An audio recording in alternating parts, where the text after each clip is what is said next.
اب آپ کے لیے چلتے ہیں فیصل آباد میں، جہاں پر ڈپٹی ڈائریکٹر زراعت توسیع خالد محمود کا میڈیا سے بات چیت کرتے ہوئے کہنا تھا کہ محکمہ زراعت توسیع فیصل آباد نے ٹیکنالوجی ٹرانسفر کے لیے 84 نمائشی پلاٹ کماد زیر منصوبہ بڑھوتری پیداوار کماد 2019-2020 کے تحت کاشت کروائے تھے۔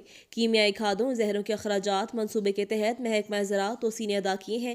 کماد کے ان تمام نمائشی پلاٹوں کی برداشت کر لی گئی ہے اور کاشتکاروں نے 1200 تا 1800 من فی ایکڑ تک پیداوار حاصل کی ہے۔ مزید تفصیلات جانتے ہیں جیو پاکستان نیوز کے ڈپٹی بیورو چیف فیصل آباد چودھری اظہر شاہین سے۔ جی اظہر شاہین، کیا تفصیلات ہیں آپ کے پاس؟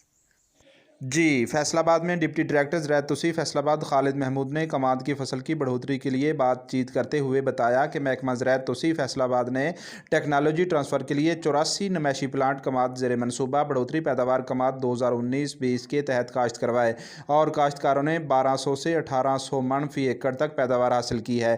کاشتکاروں نے محکمہ زراعت کی سفارش کے مطابق 4 فٹ کے فاصلے پر کاشت کو کامیاب قرار دیا۔ انہوں نے مزید کہا کہ کاشتکاروں کو فصل کی بڑھوتری کے لیے بیج کی پیداوار 100 سے 120 من فی ایکڑ استعمال کرنی چاہیے اور کھادوں کا استعمال محکمہ زراعت کی سفارش کے مطابق کریں۔ انہوں نے کاشتکاروں کے نام پیغام دیتے ہوئے کہا کہ کماد کی فی ایکڑ پیداوار میں اضافہ کر کے ملک کو ترقی کی راہ پر گامزن کریں۔